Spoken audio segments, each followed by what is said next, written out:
stave off the 3-0. 3, 2, 1. But here we go, game number 1 on Demon Island, Fiend versus Lopez. The winner of this set will get into the winner's final, securing a top 3 placement. Will it be Fiend or will it be Lopez? We're about to find out, as we've got a Suri versus Barbara for game number 1.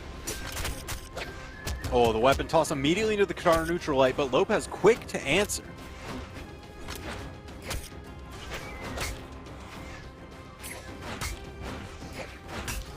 Oh, just chopping him up. Yeah, the damage starting to go the way of Barbara. Yeah, really enjoying how this is looking so far for Lopez with the axe. This is a lot of what I wasn't seeing in the matchup with Balthazar, where he was using the axe, which is kind of like, okay, you gotta start hitting those side lights, those neutral lights, to start tacking on that damage. Otherwise, this matchup's gonna be rough for you. Fiend, however, fighting back, gets the cider, went for the neutral sig read, doesn't quite get it, and the down sig misses. Lopez walks right through it. Hits him with the neutral light as a great punish. Jumps in the air, unarmed against the haymaker, just catching Fiend completely off guard. I did not expect that one. When we were going from the corner guard and it's like, all right, he got past him onto stage, I was not expecting the haymaker. Certainly Fiend was not expecting the haymaker. So now Lopez has a little bit of a lead for himself, and it just continues to build. The weapon throw, pickup, turnaround, neutral light. Lopez has been dominating Fiend at all these landings in the side. Taking the weapon throw, he gets the recovery. Lopez 3-1 so far in game 1. And it has just been a masterclass on how to play axe against a Suri. And that cider comes out as retaliation for Lopez getting a bunch of extra credit. And the weapon throw was nice, but Fiend he's got to put on some 0 to deaths to make it back in this game. Yeah, this is going to be a rough comeback, especially because Lopez, you know, Suri is a fast legend, but so is Barbara. They said it before, Lopez, the S at the end stands for speed. It also stands for slick. And right now, he's looking slick as heck. Yeah, Lopez, he's connected with, like, if I had to give a percentage, if I had to give a Daiku percent, right? Yo, what's the Daiku percent? 90% of his down airs that he's thrown out have connected. Okay, maybe 80%. 90% of the time, it works 100% of the time. That's all I'm saying. The point being is that Lopez is making these axe moves connect. He's not throwing them out and just making Fiend aware of what he's going for. When he uses an axe attack, it's connecting. And the downlight ground pound secures a 2-stock for Lopez in game number 1 over Fiend in incredibly convincing fashion. Yeah, so now it's going to be, all right, what's the adjustment? Are we going to change the stage? Are we going to change the legend?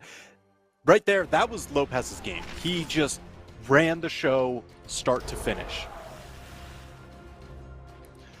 Fiend immediately switches off the Asuri and doesn't even give much thought to it. It's over onto Val now. A completely different aesthetic, too. I'm enjoying the skin selections and weapon selections that Fiend has for his characters. Okay, I also like, you know what, because we get the early peek at the banning out. So I see that they banned out Demon Island. So I like that. Just change it. Completely clean slate. New character, new stage.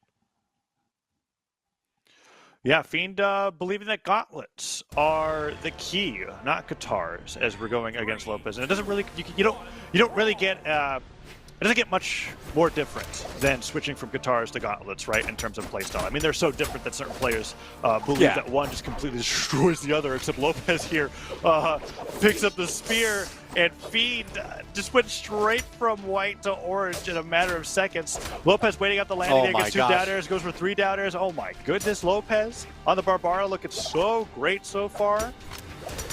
Oh, yeah, it's just every answer works. Sidelight Cider at that deep of damage is incredibly difficult to land while your opponent's dodges up. Nice neutral sig, picks up the gauntlets, is now trying to keep Lopez denied of a weapon. Oh no, but tosses away the gauntlets into some unarmed damage. Not too far behind. I can't believe Fiend survived that. Oh, Lopez went for the hardest read of his life and got destroyed for it. Fiend with the downlight. Down air into gravity cancel neutral light to put out a ton of damage for Lopez. The side air does connect, but great job from Fiend being able to punish that downswing from Lopez. However, I just have to give credit to Lopez for going out for these crazy callouts where he's not even afraid of the punishment that he's going to get from them, right? He's just trying to really put on the pressure. Uppercut, not enough, but now Fiend, he's got the gauntlets instead of the guitars. He's put hands on his hands instead of blades on his hands. and they are, he was getting the openers. There we go. Gravity cancel down, like gets a splash from the downlight in the air, chains it into the recovery to take Lopez off the top. Lopez got a few hits in, but not so much to call it a devastating lead. But Fiend, oh, beautiful spacing. Lopez doesn't even dash back. He just walks back. He says, I've seen this sword sidelight opening a million times before. Hits up the sidelight, dash jump, pivot, fast fall, ground pound on the axe, hits Fiend, and is putting Fiend near wall slip, but that is a great counter punish. Dodges the side air, gets the gravity cancel downlight, and Fiend is starting to attack on the damage himself. All right. Don't call it a comeback. He's been here for years. Right now, it's not too far behind. Fiend, if he can catch these anti-airs, he's landed quite a few of them already. There it is, air-to-air there. I'm loving the adaptation from Fiend into Game 2, where he is just straight up swatting Lopez away out of a lot of Lopez's dash jump entrances. I thought for sure that was going to knock out. I thought that was going to knock out. You know, I guess when it's got to rain apocalypse from the sky, it's got to be a tall sky. Yeah, Apocalypse with that slightly deceptive high ceiling. And I know it makes sense. That platform chilling at the top there all the time would explain why they just barely didn't get knocked off the top. Usually when there are platforms, the higher they are, the higher the ceiling. Lopez recovering up towards the top of the stage, jumps all the way around Fiend's unarmed uppercut. Gauntlet weapon throw goes forward, but Fiend's got to be careful. There we go. Dodge weapon throw gets recovery. Yeah, he actually got just under that axe toss. A split second later, would have gotten bonked on the head, but Fiend just made the right call at the right time. Love it.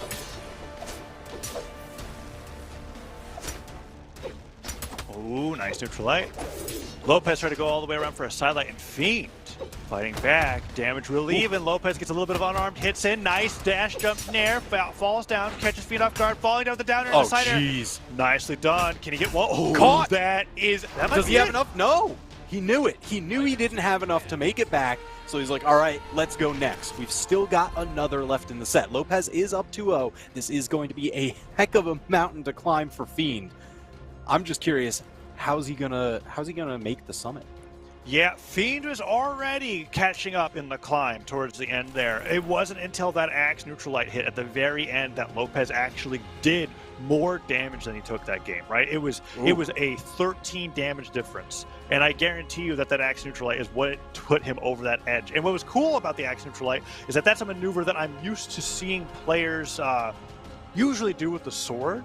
The reason why you like to do gravity cancel neutral light with the sword off stage is that it's not conditional to hitting your opponent to get the strong knockback, right? So you just kind of use it as this, like, don't enter this zone move. Right.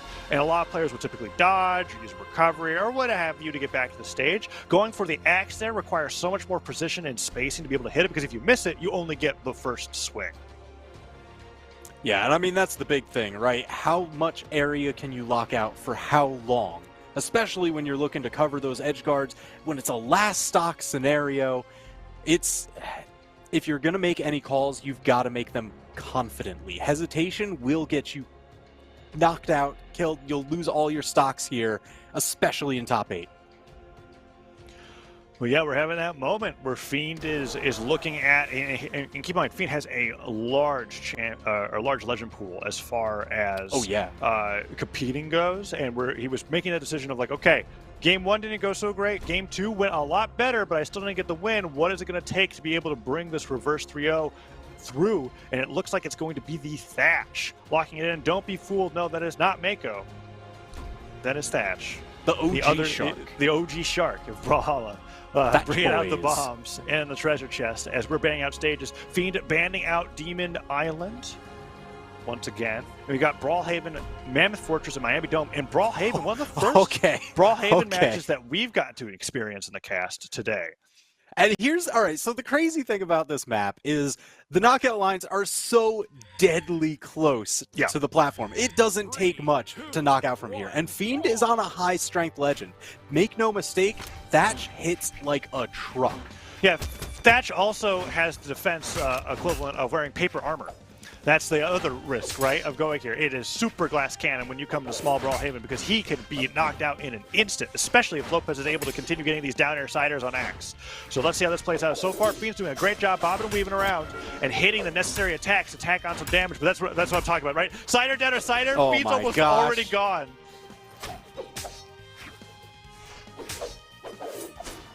Looking to Nice try dodge. and control the stage, but Lopez looking to play for the Pogo World Record. Yeah, Lopez putting a lot of down airs, actually. You are correct. Nice job avoiding anything that Lopez was trying to start off with the down air. One down air hits. Okay, down to connects. Caught. That's it. Catches him on the side of the stage, and that's a great move for punishing a bunch of things, right? If Fiend's holding the side of the stage, slides up, he'll get caught. If he tries to just dash onto the stage or dodge into the stage, he'll get caught. He basically has to like wait it out or go around in a complete circle to avoid that down sig. Great job from Lopez. Blaster's side air was just like 5 damage away from having enough force to knock out there, but that will definitely do it. Man, so I'm glad that he's managed to keep it close, especially because this is a volatile matchup. It's a volatile stage. You said Thatch is wearing paper armor. You know, that shark skin doesn't offer that much protection. And right now, oh my gosh, the ladder, the classic Blasters neutral air ladder, that's a ton of damage. Yeah, and it was crucial that Fiend turned around the way that he did to get that second blast of the Nair to connect. It led into another Nair hit as Lopez was caught off guard, but still neutral sig hits, and there goes Fiend flying off the top, and is Lopez going to keep the 3-0 trend running? It was like, I lost that one game in winner's quarters, never again. As he's going to bring Fiend to his last stock, potentially the last stock of his winner's bracket life. Let's see what he can do. Here we've got that shark tooth sword. Looking to cut it up. Oh, perfect punish on the gravity cancel. Lopez getting a ton of damage. Down The line. 3-piece. Down air recovery. You love to see it. Gonna take him off the top of the stage. Fiend barely taking any damage so far, but as we saw in the first stock, right? That's it. That's all it takes for Fiend to be in a place where it's really scary. Sideline there on Axe. Hit one or more of those. Oh no. Any bridge signature at this part. Oh man, Fiend is. Oh god. Oh no. Fiend is just Caught the getting recovery. beat up. Just lasted long enough in the air to not get caught by that signature. All right, Fiend's getting the hits in though. Ah, that's it. Oh.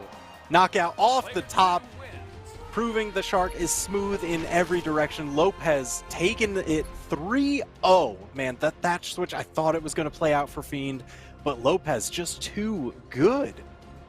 Yeah, Lopez is making a very great argument for his Barbara in singles as well as doubles. Whereas before, I have been noticing a lack of favor recently in other regions, right, when it comes to using Axe in singles, but he did so well with that weapon. I threw up that Daiku percent earlier, right, but he was really the accuracy on when he threw out an Axe move and when it actually connected was so incredibly high throughout the entire match against Fiend.